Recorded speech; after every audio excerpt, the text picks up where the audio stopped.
En pleine Seconde Guerre mondiale, l'Allemagne a développé une arme révolutionnaire, le Sturmgewehr 44, le premier fusil d'assaut fonctionnel de l'histoire. Avec une technologie des décennies en avance sur son temps, il combinait précision, portée et puissance de feu automatique dans une seule arme portable. Mais pourquoi cette innovation militaire n'a-t-elle pas réussi à changer le destin du Reich ? L'année 1941. Sur le front de l'Est, les soldats allemands font face à une réalité brutale. Leurs carabines Karabiner 98K, héritées de la Première Guerre mondiale, sont précises jusqu'à 800 mètres, mais leur cadence de tir manuelle les rend inefficaces dans les combats rapprochés. Les mitraillettes MP40, elles, offrent un tir automatique redoutable à courte distance, mais leur portée ne dépasse pas 100 à 150 mètres. Entre ces deux extrêmes, il existe un vide tactique mortel. Les statistiques de combat révèlent une donnée surprenante. Plus de 90% des engagements d'infanterie se déroulent à des distances inférieures à 400 mètres. Les soldats ont besoin d'une arme capable de tirer en rafale à moyenne portée, quelque chose qui n'existe pas encore. Au RS-Waffenamt, le bureau d'armement de l'armée allemande, les ingénieurs analysent ces rapports du front. Ils comprennent qu'une nouvelle catégorie d'armes doit être créée. C'est dans ce contexte que Hugo Schmeisser, ingénieur chez Karl Walter, commence à travailler sur un projet secret. L'idée est audacieuse. Développer une cartouche intermédiaire, plus puissante qu'un pistolet, mais moins que les munitions de carabine standard. La 7.92 mm x 33 courses naît de cette réflexion. Cette munition permet de réduire le recul, d'augmenter la capacité du chargeur et de maintenir une précision acceptable jusqu'à 300 mètres.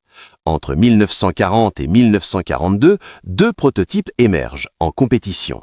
Le Machine Carabine 42H de Hanel et le MKB 42W de Walter.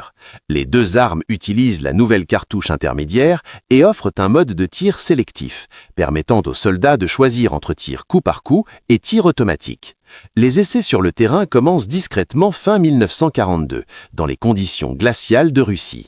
Les soldats qui testent l'arme sont immédiatement conquis. Le MKB-42H de Hanel se distingue par sa fiabilité supérieure dans des conditions extrêmes. Son système à emprunt de gaz avec piston permet à l'arme de fonctionner même couverte de boue ou de neige. Les rapports du front sont unanimes. Cette arme change tout. Un soldat équipé du MKB-42 possède la puissance de feu de 3 hommes armés de carabines standards. Mais à Berlin, un obstacle majeur se dresse. Adolf Hitler lui-même. Le Führer, obsédé par les armes de longue portée et convaincu que la doctrine militaire allemande doit privilégier la précision à distance, refuse catégoriquement de détourner des ressources vers ce qu'il considère comme une arme de défense. Pour lui, l'Allemagne doit attaquer, conquérir, et cela nécessite des carabines puissantes, pas des armes intermédiaires. Cette opposition idéologique menace de tuer le projet dans l'œuf. Si vous trouvez cette histoire fascinante, commentez Sturmgewehr ci-dessous et abonnez-vous à l'énigme militaire pour découvrir comment cette arme a défié les ordres directs d'Hitler. N'oubliez pas de liker cette vidéo.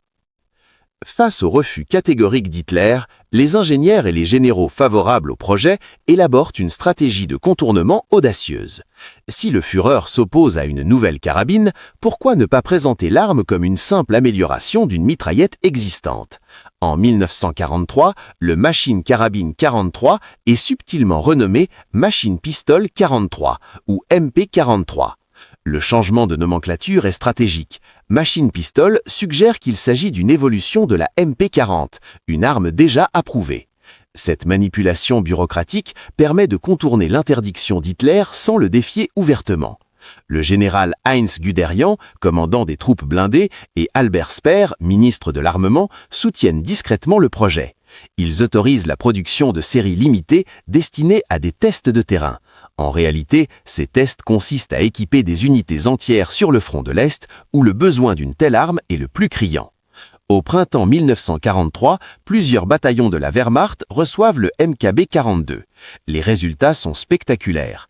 À Koursk, lors de la plus grande bataille de chars de l'histoire, les fantassins allemands équipés de cette nouvelle arme démontrent une capacité de suppression supérieure contre l'infanterie soviétique. Avec des chargeurs de 30 coups et une cadence de 500 à 600 coups par minute, un seul tireur peut contrôler un large secteur. Les rapports affluent vers Berlin.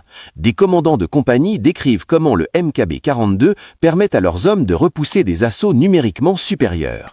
Dans les combats urbains de Stalingrad et plus tard à Varsovie, l'arme excelle dans les engagements à courte et moyenne portée.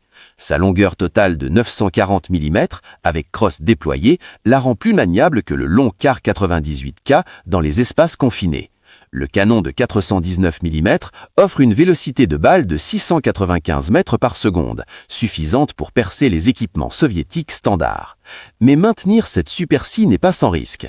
Chaque mois, des milliers d'unités sont produites dans les usines de Hanel à Sul, en Thuringe.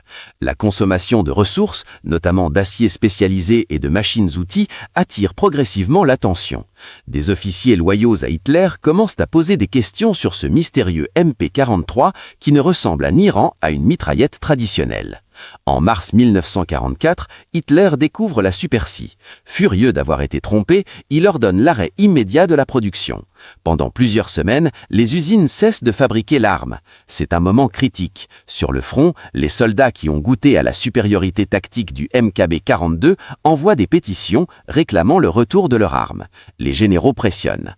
Heinz Guderian présente personnellement à Hitler des rapports combats détaillés, des statistiques irréfutables sur l'efficacité de l'arme. Juillet 1944. L'Allemagne est assiégée de toutes parts. À l'ouest, les Alliés viennent de débarquer en Normandie et progressent vers Paris. À l'est, l'armée rouge lance l'opération Bagration, détruisant le groupe d'armées centre et tuant ou capturant plus de 400 000 soldats allemands. Dans ce contexte désespéré, Hitler convoque une réunion avec ses conseillers militaires pour discuter de l'armement. Les chiffres présentés sont sans appel. Les unités équipées du MP-43 affichent un taux de survie supérieur de 30% dans les combats défensifs. Leur capacité à infliger des pertes est multipliée par 2 par rapport aux unités armées conventionnellement. Face à l'évidence, Hitler cède finalement. Mais plutôt que d'admettre son erreur, il transforme son revirement en décision personnelle glorieuse. C'est lui qui rebaptise l'arme Sturmgewehr 44, littéralement fusil d'assaut 44. Le terme Sturmgewehr est soigneusement choisi. Sturm évoque l'offensive, l'assaut, des concepts qui correspondent à la vision militaire d'Hitler. En donnant ce nom, le Führer s'approprie l'innovation et efface la période de désobéissance. Le 6 juillet 1944, l'ordre officiel est transmis, la production du STG-44 doit être maximisée. Les usines de ANL reçoivent la priorité sur les matériaux. D'autres fabricants, comme Mauser et Herma, sont réquisitionnés pour augmenter la production. Entre juillet et décembre 1944, environ 55 000 STG-44 sortent des chaînes de production chaque mois. L'arme pèse 5,22 kg à vide, légèrement plus lourde que le K98K, mais sa polyvalence compense ce poids supplémentaire. Les soldats allemands apprécient particulièrement son sélecteur de tir situé sur le côté gauche, facilement accessible au pouce. En mode semi-automatique, l'arme offre une précision comparable à une carabine jusqu'à 300 mètres. En mode automatique, elle délivre une puissance de feu dévastatrice. Les soldats allemands découvrent rapidement un détail fascinant. Contrairement aux mitraillettes, le STG-44 peut être équipé d'un viseur télescopique ZF4, transformant l'arme en fusil de tireur d'élite improvisé. Cette polyvalence est unique pour l'époque. Sur le terrain, le STG-44 fait des merveilles dans des contextes spécifiques. Dans les Ardennes, lors de l'offensive de décembre 1944, les Fallschirmjäger, équipés de STG-44, surprennent les troupes américaines par leur puissance de feu. Dans les décombres de Budapest, assiégés par les soviétiques, les défenseurs hongrois et allemands utilisent l'arme pour contrôler les rues étroites. Chaque STG-44 distribué semble valoir son pesant d'or tactique. Mais la réalité logistique rattrape rapidement l'enthousiasme. Produire le STG-44 nécessite 14 heures de travail qualifié par unité et 4,5 kg d'acier spécialisé. Chaque arme coûte environ 70 Reichsmarks à fabriquer, soit le double d'un K98K. Plus problématique encore, la munition 7,92 x 33 Kurz n'est produite que dans quelques usines spécialisées, créant des goulots d'entranglement dans l'approvisionnement. Les chiffres racontent une histoire impitoyable. Entre 1943 et la fin de la guerre en mai 1945, l'Allemagne parvient à produire 425 977 unités du STG-44. Ce nombre, impressionnant en apparence, doit être mis en perspective. La Wehrmacht compte plus de 10 millions de soldats à son apogée et environ 12 millions de carabines K98K sont en service. Équiper ne serait-ce que 10% de l'armée avec le STG-44 aurait nécessité plus d'1 million d'unités. Un objectif impossible dans les conditions de 1944-1945. L'industrie allemande s'effondre sous les bombardements alliés. Les raids de la Royal Air Force sur les villes industrielles détruisent des usines entières. En février 1945, Dresde est anéantie. Les bombardiers américains ciblent systématiquement les centres de production d'armement. L'usine de Sul, principal site de fabrication du STG-44, subit plusieurs attaques qui ralentissent considérablement la production. Les ouvriers qualifiés sont soit mobilisés au front, soit tués dans les bombardements. Le problème logistique de la munition devient critique. La 7,92 x 33 Kurz nécessite une chaîne de production spécifique, incompatible avec les installations existantes produisant la 7,92 x 57 mm Mauser standard. Alors que l'industrie allemande crache des millions de cartouches Mauser par jour, la production de munitions Kurz stagne à quelques centaines de milliers par jour. Des unités entières reçoivent des STG-44 sans munitions suffisantes pour les utiliser efficacement. Sur le terrain, la situation devient absurde. Un soldat peut posséder le fusil d'assaut le plus avancé de l'histoire, mais si son unité ne dispose que de 60 cartouches par arme, au lieu des 180 recommandées, l'avantage tactique s'évanouit. Des officiers rapportent des cas où des soldats équipés de STG-44 récupèrent des K98K sur des cadavres simplement parce qu'ils ont davantage de munitions disponibles. L'innovation technologique se heurte à la réalité de la logistique militaire. La formation pose également problème. Le STG-44, avec son système à emprunt de gaz et son mécanisme de tir sélectif, requiert un entretien plus complexe que le simple K98K à verrou. Les soldats doivent apprendre à démonter l'arme, nettoyer le piston à gaz, gérer la culasse mobile. En 1944, l'armée allemande manque de temps et de ressources pour former correctement des millions d'hommes. De nombreux STG-44 tombent en panne sur le front, faute d'entretien approprié. Au-delà des aspects techniques, la situation stratégique est déjà désespérée. En juin 1944, l'Allemagne combat sur 3 fronts majeurs. L'Ouest après le débarquement, l'Est face à l'offensive soviétique massive et l'Italie où les Alliés progressent vers le Nord. Aucune arme, aussi révolutionnaire soit-elle, ne peut compenser l'infériorité numérique écrasante, la perte de la supériorité aérienne et l'écroulement de l'économie de guerre. Le STG-44 arrive à un moment où l'Allemagne a déjà perdu la guerre, même si les combats continueront encore 11 mois. Il existe aussi une résistance institutionnelle. De nombreux officiers conservateurs, formés dans la tradition prussienne, considèrent que la précision à longue distance est l'essence du combat d'infanterie.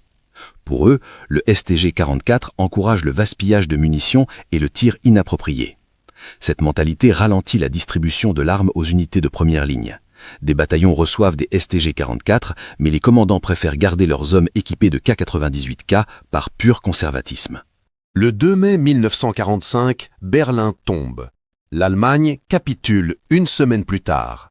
Dans les décombres du Reich, les Alliés et les Soviétiques récupèrent des milliers de STG-44. L'Armée rouge, en particulier, étudie méticuleusement cette arme. Les ingénieurs soviétiques démontent chaque exemplaire, analysent le système à empreinte gaz, examinent la cartouche intermédiaire.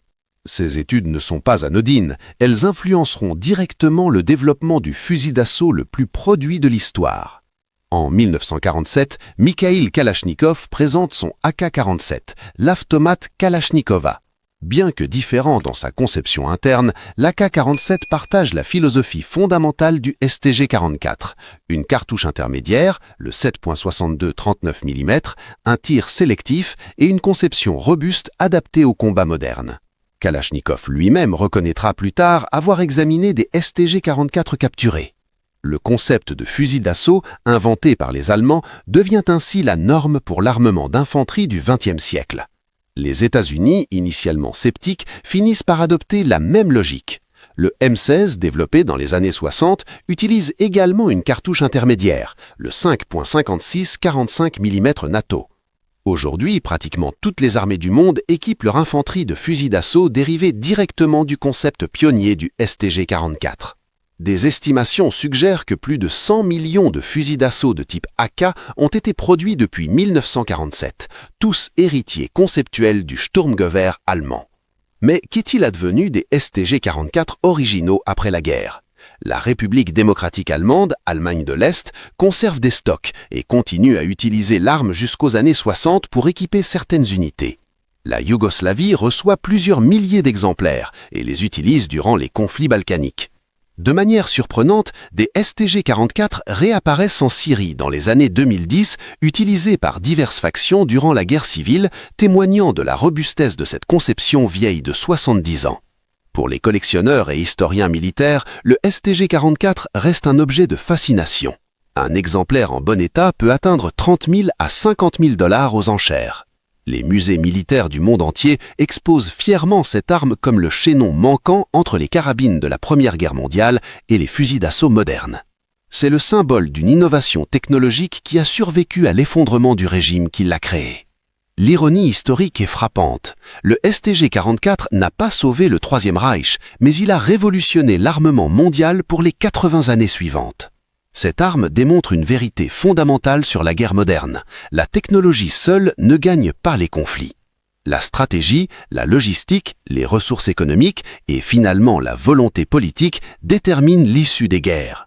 Une arme révolutionnaire introduite trop tard, en quantité insuffisante, ne peut inverser une situation stratégique désastreuse. En 1944, alors que les STG-44 sortaient des usines, l'Allemagne manquait de carburant pour ses chars, de pilotes formés pour ses avions et de divisions pour défendre ses frontières.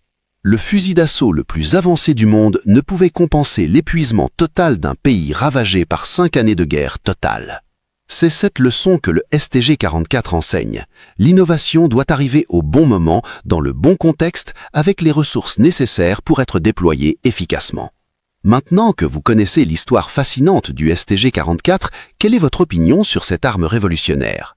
Pensez-vous qu'elle aurait pu changer le cours de la guerre si elle avait été introduite plus tôt? Partagez vos réflexions dans les commentaires. Et si vous avez apprécié ce documentaire, n'oubliez pas de vous abonner à l'Énigme militaire et d'activer la cloche de notification pour ne manquer aucune de nos enquêtes sur les mystères militaires de l'histoire. Likez cette vidéo et découvrez notre prochain documentaire sur les technologies secrètes de la Seconde Guerre mondiale.